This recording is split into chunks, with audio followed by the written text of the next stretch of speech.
Good? Yeah. Glasses? Yeah, I like Yeah. glasses. Okay. Make myself look smart for all the knowledge bombs we're about to drop. Let's go.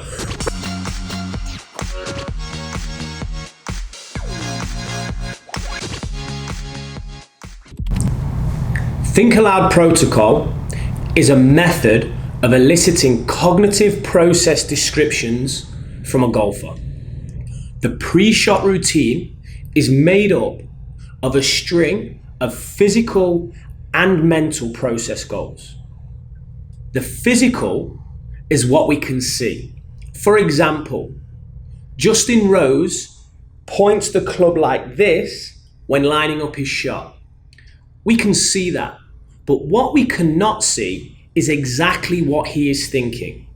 Think Aloud protocols provide coaches an insight into this, into the unseeable, into the cognitive process. They can also help develop a consistent routine, and they can accelerate learning. My first experience of Think Aloud protocols and the power they possess as a coaching tool was through studying a book called The Cambridge Handbook of Expertise and Expert Performance. Since reading this book, I've been extremely fortunate to develop a relationship with the author. Dr. Anders Ericsson has given up his time, passion, and knowledge to support Game-like training in their mission of educating and inspiring the golfing world to think differently and train differently. I'm so excited and so grateful to be able to say that for the remainder of this section of the module, I can step aside and let Dr. Ericsson, Professor of Cognitive Psychology at Florida State University and author of Peak, another insightful book into human performance that all coaches should read, take it from here. So, Ramel, roll the footage. Dr. Anders Ericsson, Dr. Len Hill, and myself discussing Think Aloud protocol as a coaching tool. Okay, so my name is Anders Ericsson, and I've been studying how people become very good at various things now for almost exactly 40 years. And we started by taking regular college students and then giving them training on some memory tasks. And what was interesting was that although you saw relatively small improvements after a few hours, we actually allowed them opportunity to keep practicing for several hundred hours. And they were able to get to performances that were the best in the world with that type of training. And what was probably the most interesting part was asking them for verbal reports, so they would actually tell you what they were thinking about as they were memorizing this information, and now finding how these changes in the way they were kind of encoding and relating the information to things they already knew, how that changed, and in some ways could explain now why their performance went from average to world class. Now, the fact that it took so many hours here to observe their training, led us to go basically to find people who perform at a very high level, and then actually try to get information about their trajectory. So what was it that they had done that allowed them now to reach this world-class level? And that's when we discovered, we started in music, that one of the key things seemed to be that time that you spend practicing alone, where a teacher is actually working with you individually and then identifying particular things that you should try to change. So you're really needing now to go beyond what you can currently do to this new goal. And then the teachers would also give you information here about the particular practice activities that they knew from past experience had helped other individuals making these changes. And after we studied the musicians, we extended this to sports, dance, all sorts of activities where you had kind of an objective performance measure, so you could really identify people who consistently perform better than others. And I guess we found some very consistent support for this idea here of the fact that you need to develop exceptional performance, and that we can actually capture what changes occur by having people, think aloud or give retrospective reports when they engage in that activity that, they can do in a superior manner. And then we also done experiments, as a way here of uncovering kind of what are these mental structures and representations that these experts have acquired, and how can we relate that now as a result here of the type of training that they seem to engage in more than individuals who achieve at a lower level. Awesome. So the think aloud protocols, or the verbal reporting, is super important to your research and the identification of what a novice performer does versus an expert performer. How do you think that the think aloud protocols can help players and coaches in the environment that they're in? Well, if you believe now that to become and reach these expert levels of performance, you need to develop these structures and abilities, then I guess it's important for the teacher to be able to understand what's going on in the head of the individual who's performing, and try to explain now when they're successful and when they're less successful, and then recommend now training activities that would allow them, to develop these newer levels of control. So I think the key thing that is a little bit different from what we're finding, many people view experts as being unconscious and just being able to perform without any clue as to why they're able to do it. What we're finding is that when you're collecting this type of information that we're collecting about their thinking, you find that they're doing it fundamentally different. And that difference requires you to have them explicate what's going on in their mind, to then be able to, if you're a coach, being able to help them make adjustments and changes. But I guess a key idea here is that when you look at an expert and really analyze what they do when they're encountering challenging situations, you find that there's a lot of perception of relevant factors, and sometimes a lot of kind of imaging about what it is that you're trying to achieve that are critical intermediate steps in you performing at a very high level. Fantastic.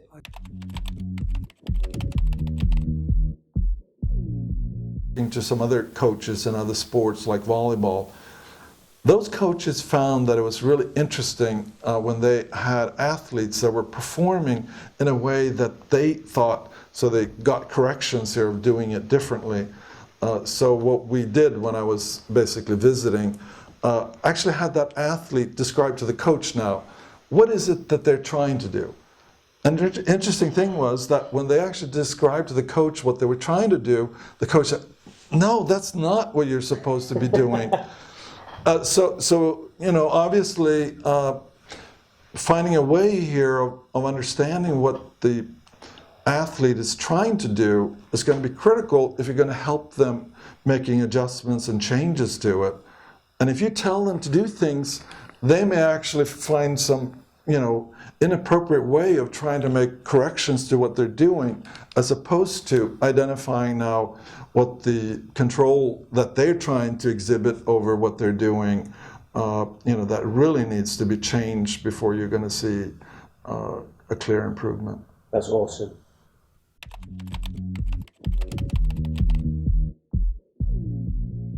Now, one important thing that when we started doing this work is this idea here that you're really not asking people to explain what they're doing. A lot of people have experience from school, where you kind of explain how you solve this problem. where you have a helicopter pilot that explains to a novice here, what they should be doing. And that's kind of different from just giving verbal expression to what thoughts that you're having as you as an expert are now engaging in this activity. And obviously there are activities that are so kind of dynamic that it would be really hard for you to kind of verbalize. And in those cases we find that stopping once you've completed some activity and then giving a retrospective accounting where you're really trying to recall what you were thinking, as opposed to doing what a lot of people are inclined to do, is to explain and sort of give an explanation why they did such and such, rather than giving the specific thoughts that occurred to them basically on their path here to executing the performance. And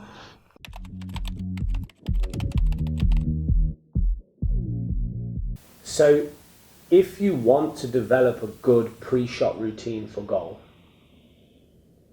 how can verbal protocol help that?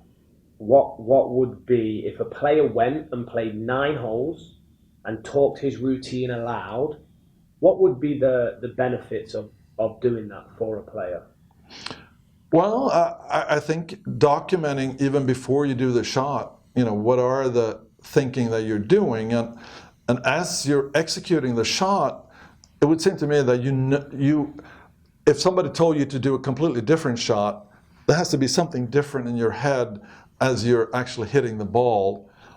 So the question then is, what is that way to describe the input that you're giving now to this, your hitting action that would allow you now to produce a very predictable outcome? And I guess I would love to see basically essentially where you have to hit the same ball 10 times, and then we can see here, what actually is coming out, and to what degree is that now consistent with what the player, their own planning and knowledge, and how often is it that a player, plans a shot and then ends up actually hitting a branch or something, and then basically, what is the feedback loop now that goes back and asks, was this something that was outside the expected, or what happened here that would actually lead now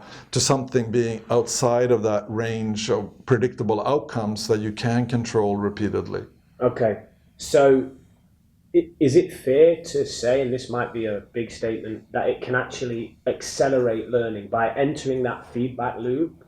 It's just it's a deliberate form of practice. It's just going to accelerate your learning and your ability to gain mental representation. Exactly, and I think once you externalize it, conceivably you could have other coaches or other, colleagues take a look here at that exact situation and see what is it that they were thinking. Because that's something that you would see, for example, in chess and other domains, where actually listening to another skilled player and seeing how they're actually identifying things, especially if you had an unexpectedly poor outcome, so there was something that you did not apparently consider that now mediated this inferior outcome. Because if you want to keep improving, anytime when you're doing something that is less well than your current understanding of what you can currently do,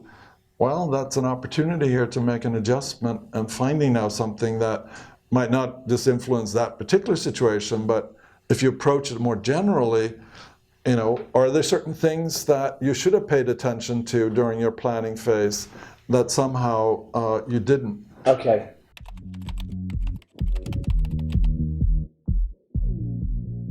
Fantastic. I think one thing about taking protocols, and that is that I found that they need much more practice in giving protocols while they're functioning than just a quick,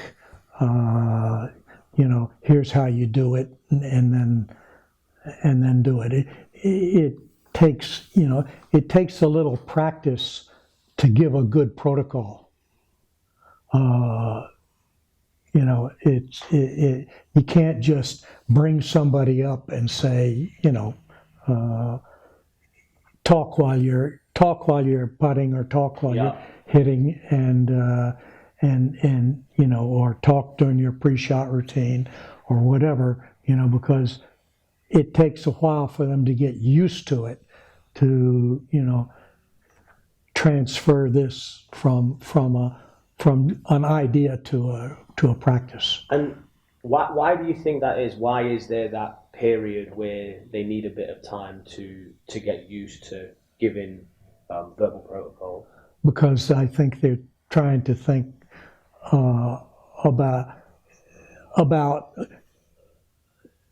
what it is that they have to do, as well, physically, as what they have to do mentally, and it sort of conflicts. It's like when you're putting, if you're not able to relax and make the putt, if you're cognitively thinking, well, I've got to move this here and here and here, you're not gonna, you're gonna not only slow it down, but make errors in what you're doing. So I think that if you're thinking about both things at the same time, it's hard to split your brain. Thinking about practice and making it second nature to talk while you're putting. And I think that, you were mentioning Jordan Spieth. I think that's what he does. He talks everything through. Talks it through earlier, and then he talks it through while he's doing it. So okay.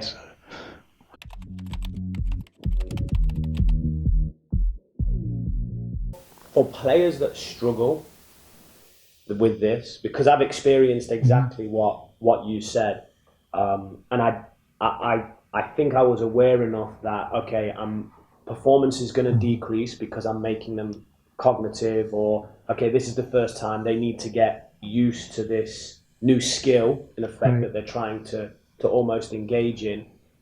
I've asked them to hit a shot without talking aloud, and I've videoed them. And then what I've done is I've played the video whilst we've been together, and I've asked them to express what they're focusing on as the video is playing. Would you say that's an effective strategy? I think that's a very interesting. I've found that it's even more helpful if you actually show the video and you stop it. And now you ask them, okay, so do you remember thinking anything at this point? And if so, and the fact that they are actually able now to predict observable behavior when they're actually telling you what they're thinking about, or at least having thoughts that are consistent now with the observable behavior that you could view on the video.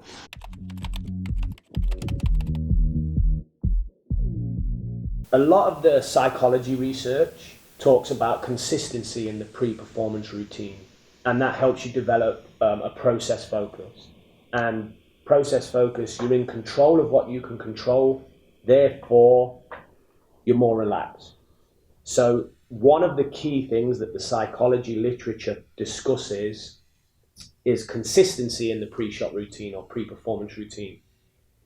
Can think aloud protocols help with the evolution of that consistency? Well, I mean, I think that would make sense here. I mean, if you want to have the most predictable outcome, what would be the value here of manipulating and varying something? So it seems, plausible here that the more consistent you are, the more control you are, and the more able you are of actually producing now your intended outcome. Now, obviously, if during your pre-performance routine, you're starting to ruminate about all sorts of irrelevant things, seeing now that actually ended up now with, a less successful, explication here of your plan, that would be one feedback step that would convince you here. And now the question is, how would you be able to guide your mental state along this path so you don't get, disrupted here by other things that intrude. And how you do that may be something that actually could be trainable, where you set up the pre-performance routine and then actively try to disrupt it with external factors. Okay. And really helping individuals now see here how they might be able to, overpower those disruptions and execute.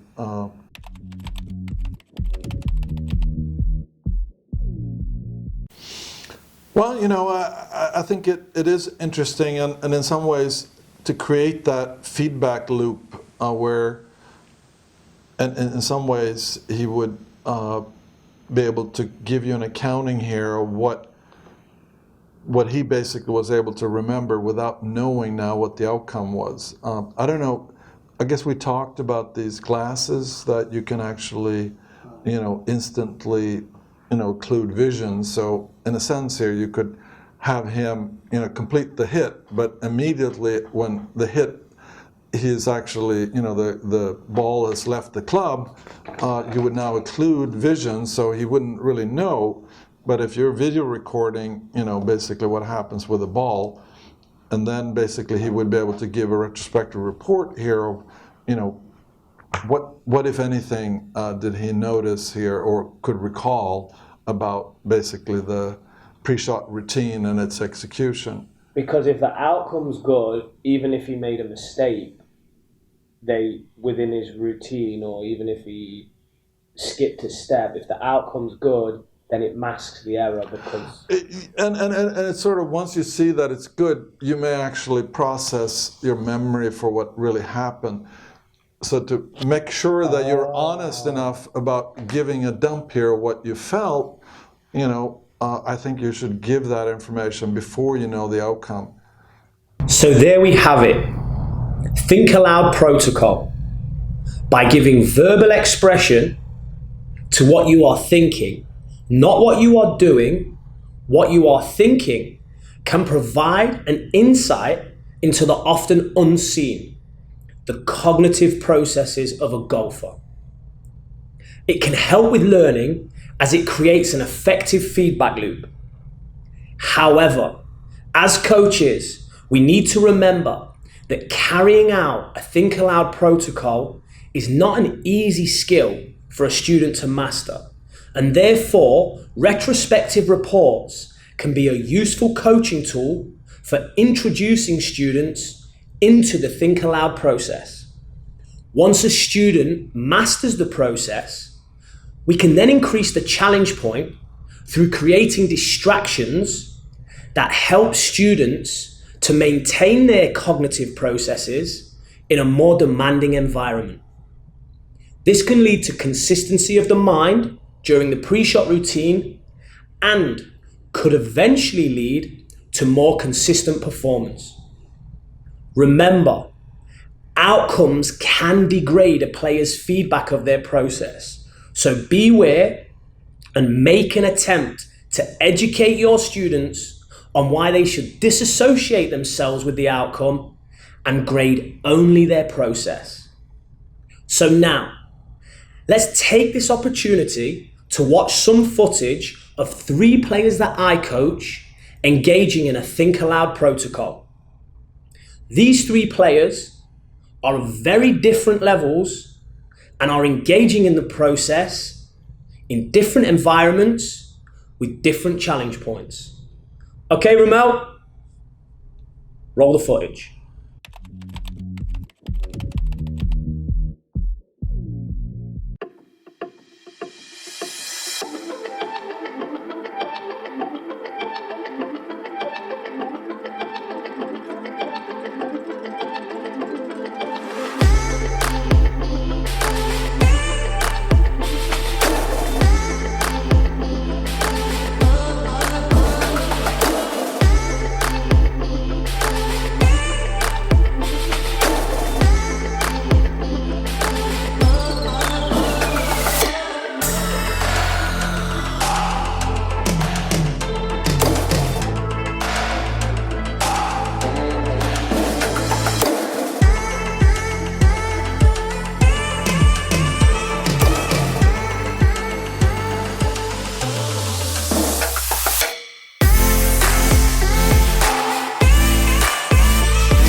shot. And then I visualize the green and bird's eye view of where my ball is going to land and what will happen when it lands there. And I try and execute the shot just like my practice swings. I play super loud music. Oh, you can you? Okay, let's find out.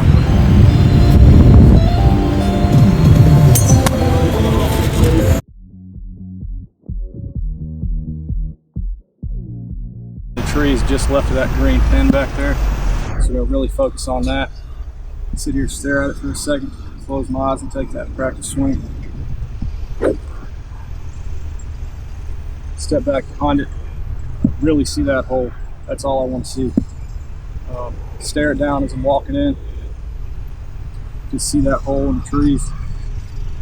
Now with the ball set up, look back at that hole, back at the ball, back at that hole in the tree, and then go.